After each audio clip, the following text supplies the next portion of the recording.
Hello, hello, friends, and welcome to the Bold Moves Business Podcast, where anything is possible if you're willing to make some bold moves. I am your host, Angela Merzib, and I'm the owner of Be Bold Branding. And today, Samantha Burmeister is with us. Sam writes high converting copy for service providers, and every business she writes for gets copy that sounds like them but converts better.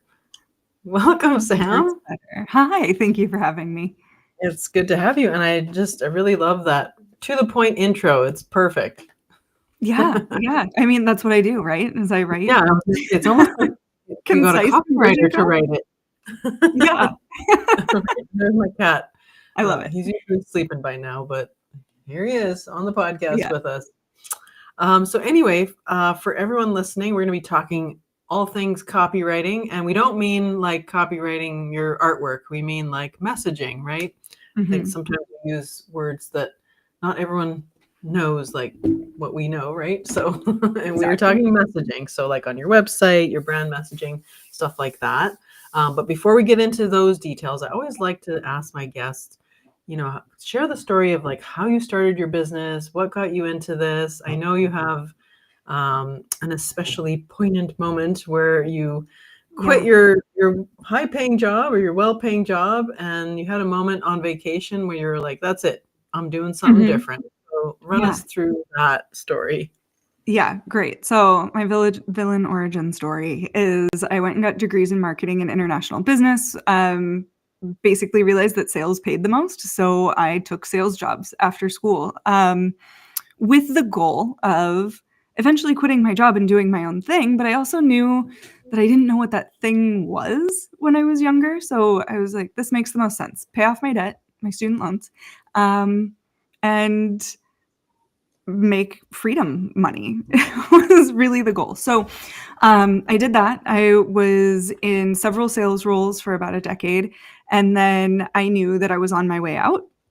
It was kind of a pivotal moment while I was on vacation. I was on a beach in Vietnam, and I saw some emails from my grand boss that were just, I was like, I don't want to go back to this bullshit. And I was there with a friend and talked through it. And I was like, I don't have to go back to this bullshit. So I was at the beginning of my trip, and I basically emailed my boss and said, consider this my 2 weeks, and ended up staying in Southeast Asia for 3 months after that, and then came back because I had a lease in the US that I was hemorrhaging money on.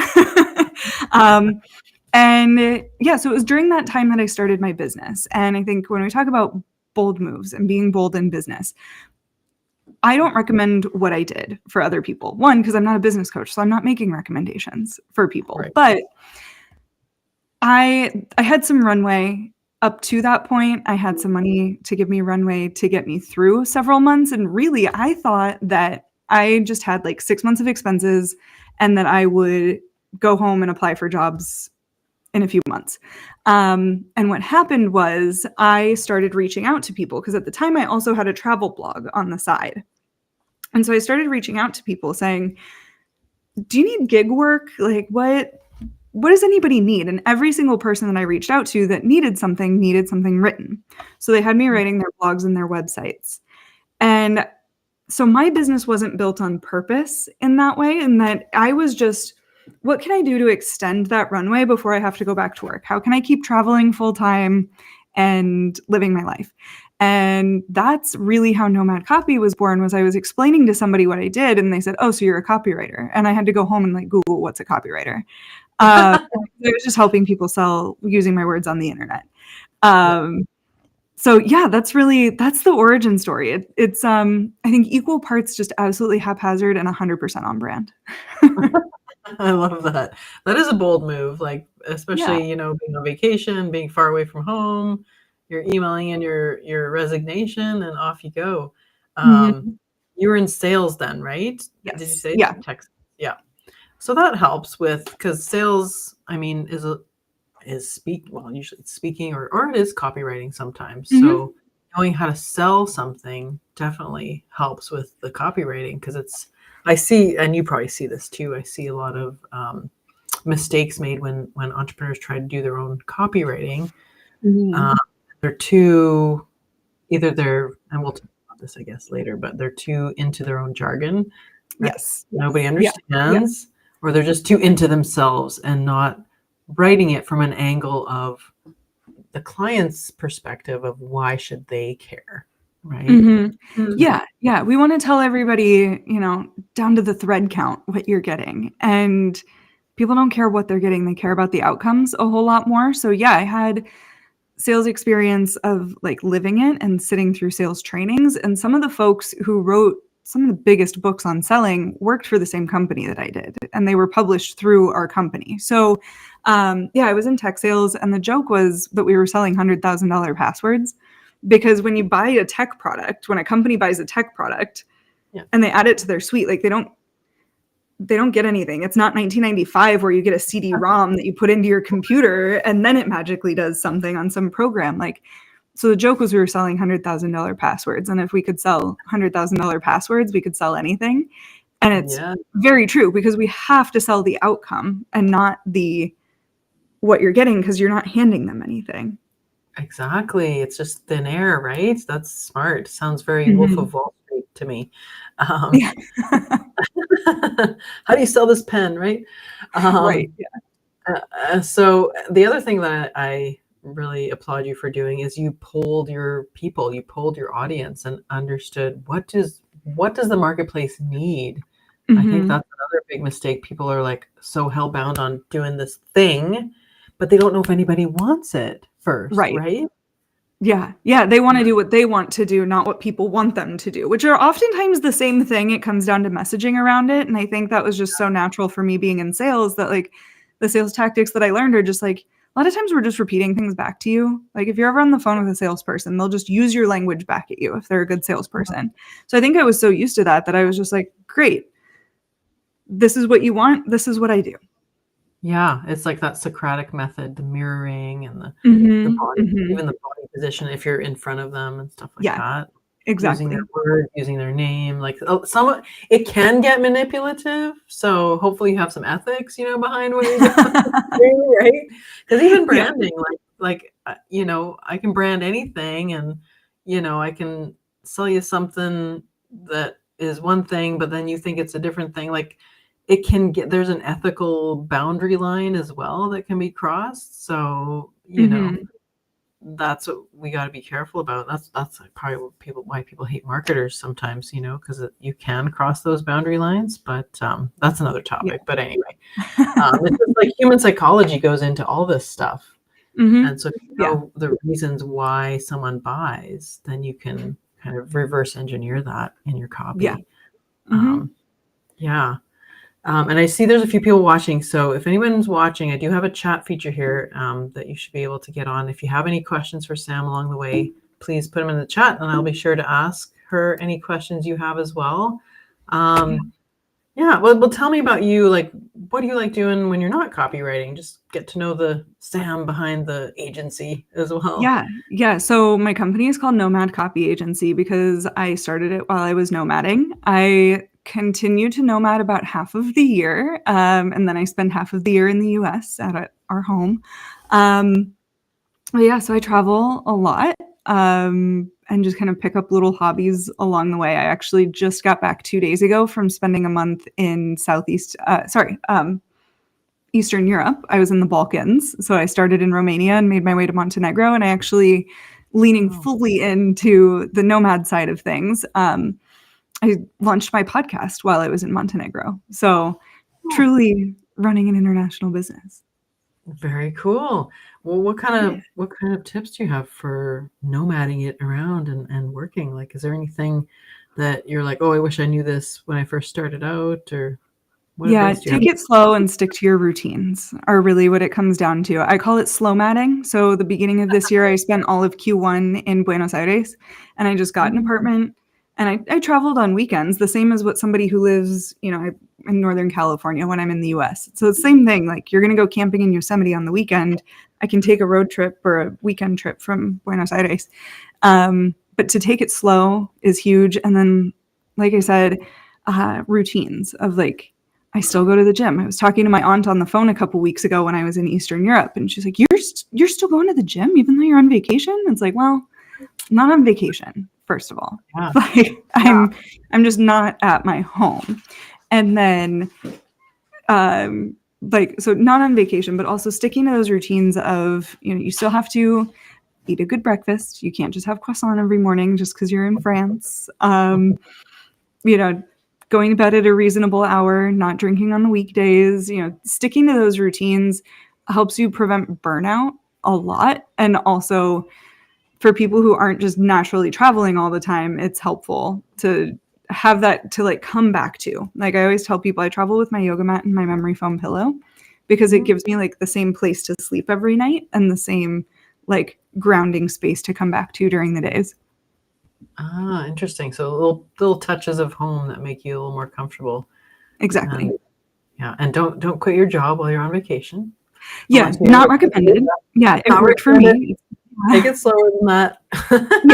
Yeah. But as far as like, balancing the travel life, it's like, it's also cool to be in different time zones because if I like want to go do something all day, I can go do something all day and then be online for when I do have calls in the US. I have really big boundaries around my calendar where I really only take calls from like 7 to 10 a.m. Pacific when I'm here. So then that keeps me from staying up all night if I'm in Asia and I also only take calls Monday, Wednesday, Thursdays.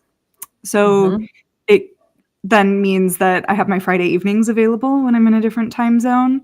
And it means that I have like my Tuesdays are my get it done days for my membership. So again, it just keeps things consistent. I don't have to like accidentally mess up my calendar trying to open up different times when I'm in different time zones. Like, yeah, I just consistent. Keep it consistent, keep it easy. Have you ever been in a country where it's completely opposite time zones? Like everyone's sleeping in the US. Like if your customer base is mostly US, have you ever done that? Last year I spent 3 or 4 months in Southeast Asia, and that one is really tough. It's just totally different from being here. But still, I was having calls from like 8 to 10 p.m. So it really wasn't too bad. Yeah, you just have to shift your life a bit. Mm-hmm. I'm a total beach gal, so I love the ocean. It'd be really hard if I was in a oceanic environment to also do work. I would find that really difficult. I would just always want to be on the beach. So for me, but like that's what's nice though, because I was just living on the beach for the last month, and I could go to the beach all day, and then when it started like sun starts to set, or go behind the rocks at like 3 or 4, then it's like, okay, I'll go home and work and get stuff done. Yeah, as long as you can do it. I'm kind of a very set schedule. Like I have to go to sleep by this time or I feel like garbage. So I don't know. I'd have to, there'd be some getting used to the different time zones for sure. But you found something that works for you. That's awesome. So what, if I'm asking you about your agency, what do you think sets you apart in the copywriting space? My sales experience, for sure. I think there's a lot of people who think that content and copy are the same thing, and that just because you're writing something means that you can write everything, and that's absolutely not the case. There's a very different writing style that you need for blogs, which are typically highly searchable. They're being optimized for SEO. There might be a part of them that has a call to action that's getting somebody to do something, but for the large part, content writing is going to be very different from copywriting, which is the intention to convert, which is going to be websites, emails, sales pages, things like that. So me having that sales experience and understanding sales psychology and having like studied sales methodologies so much is definitely what sets me apart from other people who are just writing. Yeah. So do you have a focus? Like, do you also write blog content, or are you mostly focused on conversion copy? Only on conversion copy. So I'll write everything from anything in a funnel that's designed to sell or get somebody to take action. So that's going to be anything from Facebook ads, sales pages, opt-in pages, websites and emails, of course. Okay. So you mentioned funnels. Are you a Russell Brunson fan? What do you think of his platform and how he does funnels? Yeah. I mean, he's done a lot right. right, to get to his level. But I don't follow him. So I don't have a strong opinion to share. Okay. Yeah. I just, I do some copywriting too in my business, like for websites and stuff like this. Mostly for websites and taglines and things like that for branding. But like when I've followed Russell before because he is very successful. And it's funny that his stuff is based on psychology as well, right? He knows how people buy, why they buy, and stuff like that. I find his stuff really cheesy though, and it's funny because it sometimes that works, right? So how do you balance like the art of writing? Because I think it can be quite artful. I like wit, I like humor, I like play on words, I like all these literary devices, and I know you have to sell as well. But I really despise copy that's just like SEO focused only and it's clunky. So how do you balance that SEO piece of it and the conversion piece of it with the artful, playful, wordsmithing? Yeah. Talent and practice.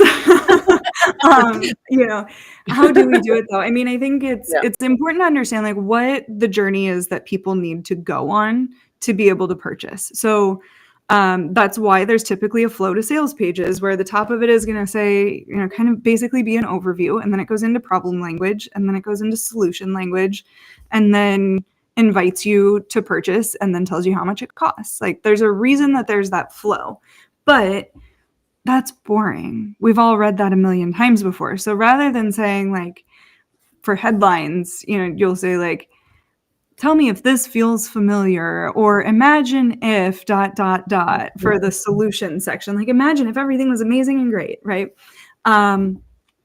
That's boring. So that's where great copywriting comes in, is like, that imagine if language has a place. But what if we didn't say it like that? What if we said something like, you are incredibly capable of blank, and then told them all of the reasons, like what that's going to look like? So it's not necessarily changing the body of it as much as you're changing the headlines. And then there's also like really basic sales psychology tips. Like our brain loves things in threes. So only having 3 points in a list, only having 3 pieces of a process. So keeping it concise, I think there's definitely an art to it. And I always say, like, I work with really smart people. A lot of people have defended their work in dissertations before. So they write in this like very highly detailed space, and they assume that because they're so freaking smart that all of their people are also going to want to know all of the details. And a lot of times that, like, again, the science and the art is like, how do we make the skimmable parts the high points, and then the body paragraphs, the more like the details and stuff, so that we're catering to multiple audiences of like skimmers and high fact finders, or people who are looking for outcomes versus the details of what goes in, the why versus the what is what we would call that. So I think I gave you a million mini answers of like what's what is it, but there's a lot of little things that just, it comes down to like, you're really having a one-sided conversation. So when you understand what people need to know before you start writing, you're going to be able to get to the point of what they need to know faster, and just format it in a way that you're telling them loud and proud what it is that they need to know to make a purchase decision. And yeah, you're right. We all have that curse of knowledge, I think is what it's called. We know too much about our subject matter, and we assume everybody knows what we know. And so we speak way over their heads, and that's where we lose people. And the other point you mentioned is what I tell my clients as well. It's like, nobody's sitting down to read your website or your funnel like a newspaper or a book, right? Nobody's going to read giant paragraphs of copy. They're skimming, and you need that hierarchy of like title and if we're talking about design, as well, it's like bigger copy, medium-sized copy, and then paragraph size, smaller copy. So it's organized for, like you say, the different types of people, because some people just want the high-level facts. Me, you mentioned fact finder. I took that Colby test, and I'm definitely high fact finder. So I want every detail. I want even more than what's there, right? I'm that person. So In that way, you're organizing your site. You're going to catch more fish, more different types of people if you do it that way. Right. So, yeah. Yeah, awesome. Okay, well, let's get into a bit of that because I know there's a methodology that you use to understand how to write better conversion copy. So, understanding your audience is, and we talked about this just now, but how can an entrepreneur practically understand their audience to get that authentic client voice? And then as well, the second part of that question, which we can come back to however you want to answer it, but how do you also retain your voice but speak in your audience's language as well? Yeah. Okay. There's so much goodness there, but really, like, the best way to get stuff in client voice is to ask them, like, have them use their voice. So then the question is, how do you do that? And I think there's a lot of ways that we can do this that elevates your brand as well. This isn't just pestering people and begging for testimonials. This is saying, like, this is you asking genuine questions and listening to them. So, for example, if somebody's thinking about working with you and they're getting on your discovery call, you're great, sign up for a call. What's your name? What's your email so I can send you it? And, like, what's your number one problem today? Of course, you're not going to phrase it that way, but, like, for you, for your branding agency, like, what is feeling off about your brand that you'd like to fix? You're asking them, what's your problem? You're just not saying, like, what's your problem? So that's one way. And then, of course, if you've got the systems, that you can zap something over to a form, or if this is through your CRM, then all of these forms are going to be together and you'll be able to go back and look at these. So you've got a problem. Great. So then you sign them on as a client. And that's where they get the questionnaire that asks them a little bit more in depth about what it is that they're going through. So, and also understanding, like, in a perfect world, what does having this problem solved look like for you? So, if somebody comes to you and they're like, I DIY'd my brand, everything is templatized, I hate it. Like, it's 3 years old, it doesn't look good anymore, it doesn't feel like me, I know where this business is going, I just want my website to feel that way. And so that's what they're saying to you. So that's your client voice of the solution. You're not saying, like, what does your solution look like? You're asking them this, like, in context question to elicit these responses. Asking for lists. People love giving lists. Or again, to elevate your brand and how professional you are, you can ask things like partway through a project. So again, I'm using you as a specific example because, people who are listening to this are smart. They can plug and play, like, okay, this is how I would ask it. But for you, again, elevating that, like, high level brand experience. If people are investing in you, they want to know that they're being cared for. So to ask that feedback, say 3 weeks or a month in, and say, this is what we've accomplished so far. How are you feeling about the process? What has felt really good about working together?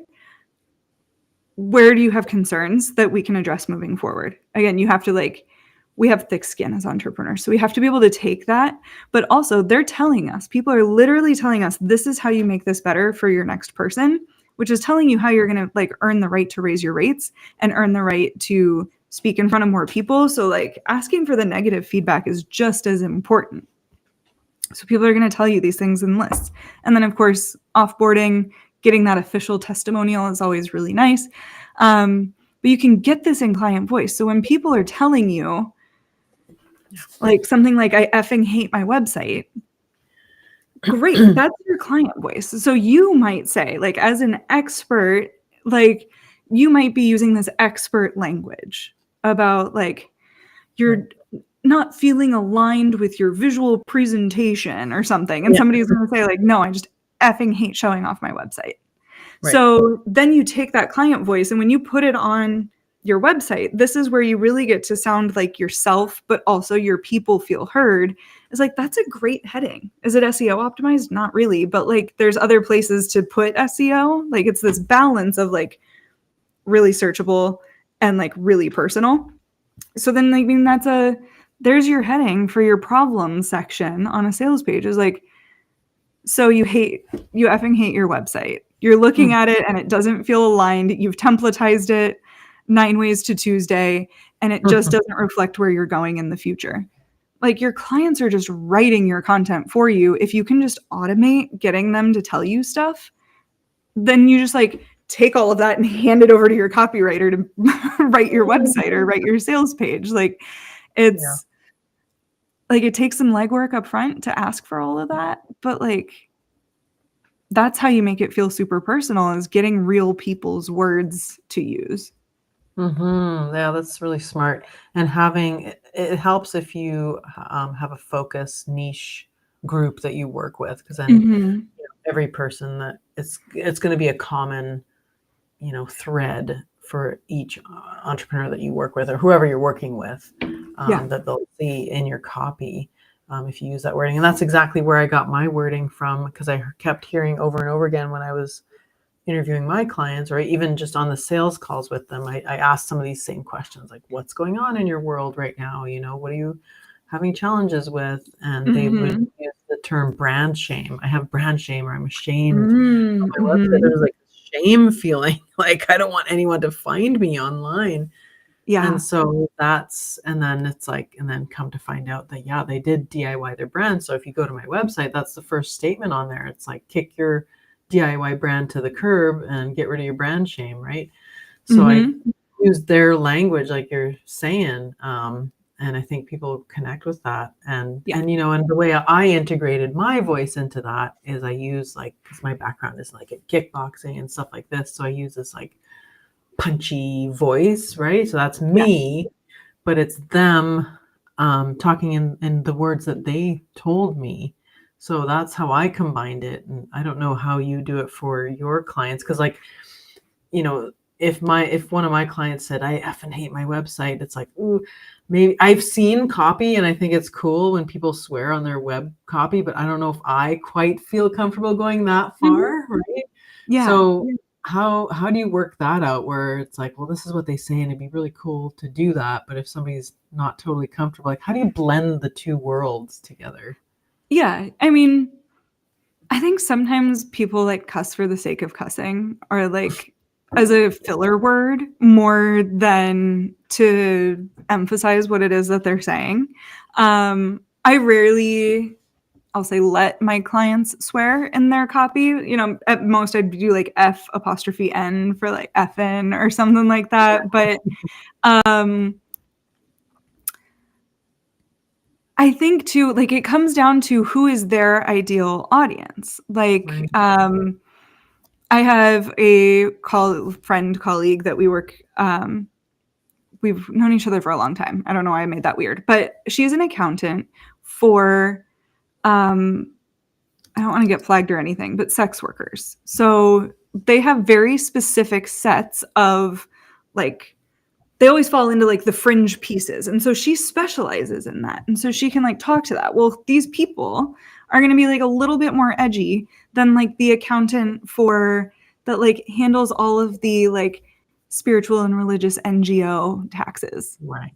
So it comes down to knowing your audience, and that like those two are maybe probably going to be like very different in how they respond to things. So for somebody to have like seductive brand photos and to swear in their copy and whatever, like, people are gonna be like, oh my gosh, finally somebody gets me. I'm not trying to fit into like my dad's accountant and like hide what I do and feel shame around who I am, but also like it's just 100% gonna not attract the church ladies.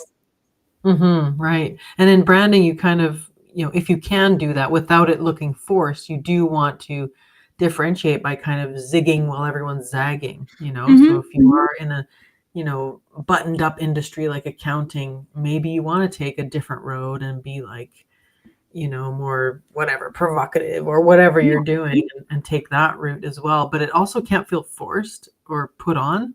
Right. I think people sniff that out pretty quickly. Right? Yeah. Like if I were to go be spicy for the sake of being spicy, like, first of all, none of my clients are, I'll call them spicy. None of my clients that I know of, I don't know on the side, but like none of them are OnlyFans. I'm not building websites that are like waiting to that audience, right? So if I just like came out with like these overly provocative brand photos and that my visual, like in red and whatever, like that's just not in alignment. So and I think we bring up a good point here too, that I just want to like make sure that I say it out loud and highlight it, that like words and visuals are all part of the greater brand. And that's why like what you do is so important, what I do is so important. And like it's all part of a bigger branding picture, that copy doesn't exist in a silo, nor does branding. Yeah, exactly. They're both going to work together, to sell you, to help sell you. Because if your copy is great, but it's not organized well, and it looks like it was built in 1998, nobody's going to have any trust in your site and in your services, right? So they have to get past that barrier. Like you're always wanting to knock down those barriers as much as you can for people to build the trust, especially because you're not there. It's speaking for you. It's like this thing, this virtual thing that's speaking for you. And then when they meet you, it has to match too, If I'm not a spicy person, I'm like kind of like this mousy gal or whatever. My website is all like, me looking like I do S&M or something, like it's not gonna match. They're gonna be like, did I get to the right person here? But whatever, it has to match up and break down those trust barriers as well. And they say, we're in a trust recession right now, and the best way to build that trust is to show up consistently, to show your face, to show that you understand who they are. And again, that comes back to like using their language so often is going to help build that trust. Yeah. And that you're not some AI robot, right? Exactly. That you're real and you exist and you understand them. Okay. Well, let's talk about taking your prospects or clients on a journey in your copy. What does that look like? And what is that? You talk about a transformation arc from like beginning to end, from headline to call to action. What does that look like? So I really like the Story Brand by Donald Miller. Like that's probably like the absolute basics of, if somebody's going to write their own website copy, go read the book, like buy it. It's worth it. It's a messaging Bible in my opinion. So, he talks about it in that there's a hero and you're taking the hero on a journey. And so often we think that we're the hero because we're constantly thinking about branding and copy and whatever. And our clients think about copy and branding only when it's a problem. So our goal in writing our copy as entrepreneurs is you are the guide and the reader is the hero. So you want to take this hero to the mountaintops. You want to give them like the ideal solution. So how do we do that is to understand them first. So a lot of times that does mean using problem language, understanding their problems, not just understanding who they are. Too often we see the ideal client avatar exercise and it's like, I help blank do blank so they can blank. And that's a good jumping off point to know, but I don't think it's good in your copy because it's generic. But ultimately, we want to take them on the hero's journey and help them get to the transformation that they're looking for, because every purchase decision is an emotional one. So I think a lot of times we think that our purchases are rational, and they never are. Like, you could get by just fine in a 20-year-old Honda, but you're buying the brand new Audi. Like, there's, but I need it because I need to get my kids to practice. Like, yeah, but you could have done that in a 20-year-old Honda, So it goes for services, it goes for businesses as well. So what is the story that people are telling themselves that they can rationalize their emotional buying decision, which is the decision to work with you? So that comes from finding the transformation. And the transformation is simply the outcome. Not that you're going to have a new brand, which is great, but that you will have a brand that carries you into the future and attracts best fit clients on repeat. That is the transformation that they're looking for. Because again, we don't buy a thing, we buy the outcome. So the question to ask yourself before you start writing your copy is, what happens when they get this? So if you're a social media manager, what happens for them when they have all of their posts done and scheduled for them? What happens if you're an accountant? What happens when they have access to their forms and meetings with you every 6 months? What happens when these things happen? Because when I hired my accountant, I did not care what I do not care what documents she's pulling, and that I care that my taxes are going to be done on time and that we're minimizing like what I owe, basically, and that we're being strategic with the money that I work really hard to earn. So that's the transformation that I'm looking for. I'm not looking to talk to her every 6 months and get a bunch of forms emailed to me. I'm looking for outcomes and transformation. Yeah, I tell my clients, it's like every one of your clients is tuned into WIIFM, WIIFM, what's in it for me. Mm-hmm. So they're always looking at everything through that lens. And yeah, you might have some awards and accolades, and I don't know how you feel about this, but like I kind of say, you can tuck those away somewhere. But basically, you want to, when you're writing, you want to speak to all the things you talked about, the pain points and the solutions, and what do I get when I involve myself in your service? Like, what is my life going to look like? Because I have this problem, this pain, I want it to go away, and I want the best possible outcome for myself. And that's what they're looking for. Nobody's ever asked me, like, can I see your degree? Right? No. And you can get that through other ways. You can build that trust factor through testimonials and video testimonials and written ones and stuff like that. And in my case, showing my portfolio of the work that I've done.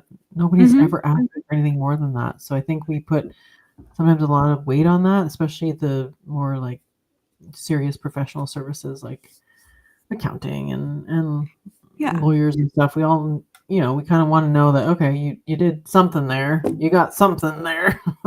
Like as far as education, but like you don't need to ramble on and on about it. Nobody's going to read that kind of stuff. Yeah. Right.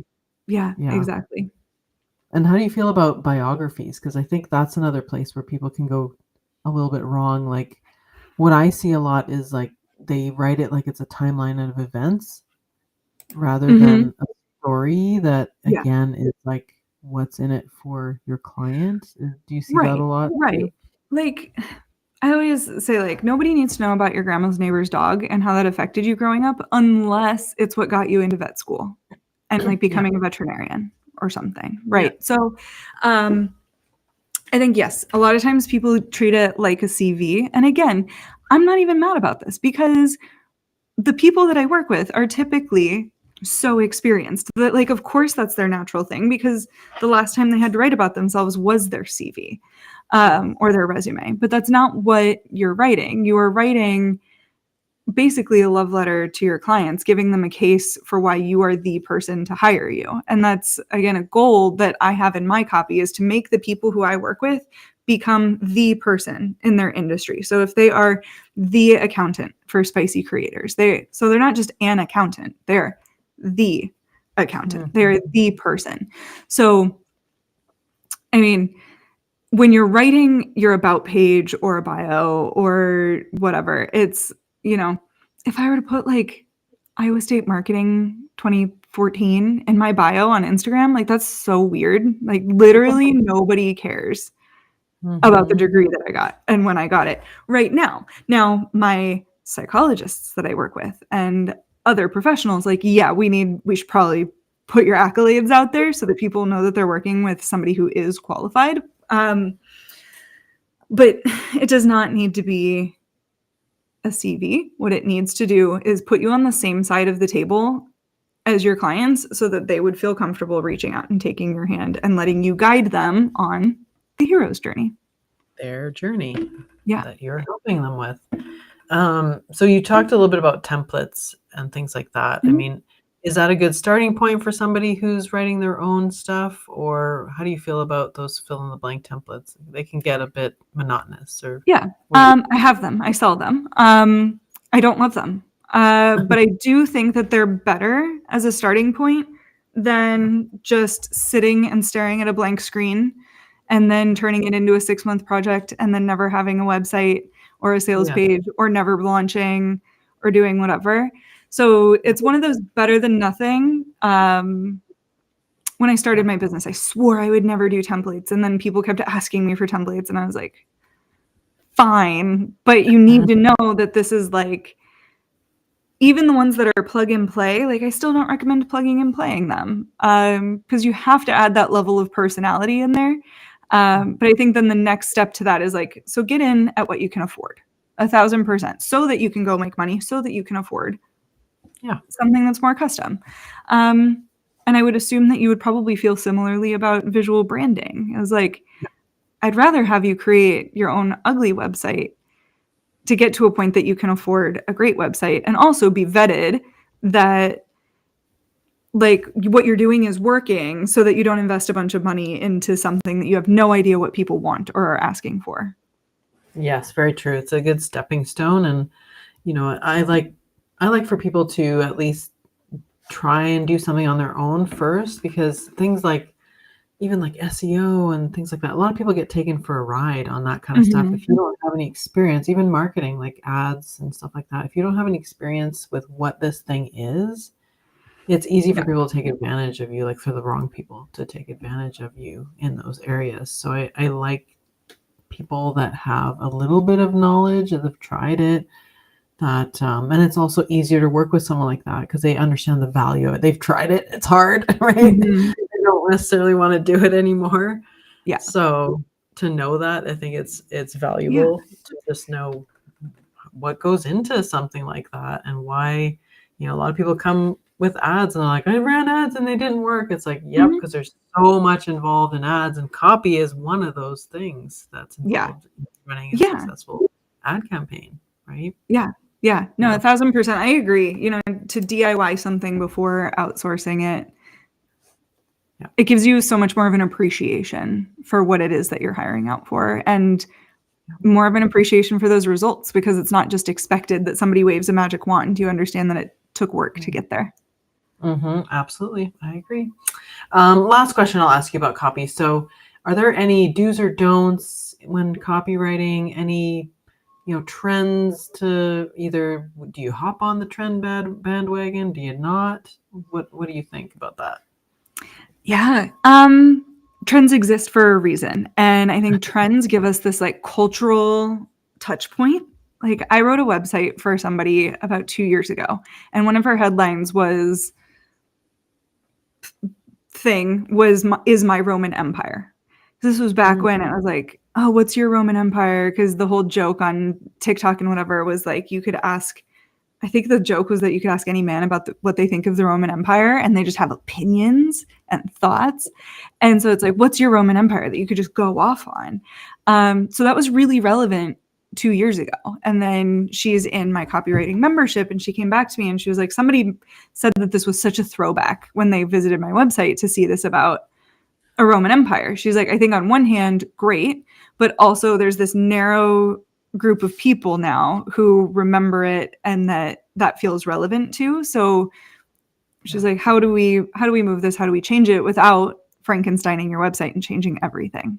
So I think trends are fun for a reason, but at the end of the day, if you know why you're doing them, which is, again, comes back to the sales psychology side of things, then you can justify the trends. But it used to be in like 2020, when everyone and their mom had courses, that it was these like long sales pages, and now you see similar information much more condensed, and we're seeing design wise drop downs. So it's still, the psychology is still there of, you have to cater to your fact finders, and that you have to give people details on what they're investing in, but that the trend has just like shifted a bit. So yes is my like yes to trends. Are good. It sounds like some trends are good and necessary, and some are just a little too whimsical, and you're going to be forced to change a lot sooner than maybe you would have. Yes. If you just kind of stuck to the classics and things like that. Yeah.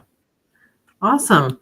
Well, lots of good tidbits for us today to think about in our own copy and all that. And checking out our website copy and see how we can just speak to our audience in their language and in a way that puts them front and center, right? I think that's really hard to do because we are so good at talking about what we do, and we're used to that we have to sort of shift the lens a little bit. But I think it's a good fix to make. And if we, even in our sales calls, right, we have to be them focused. And so putting that lens on all of our copy is going to be what kind of moves the needle for us. Yeah.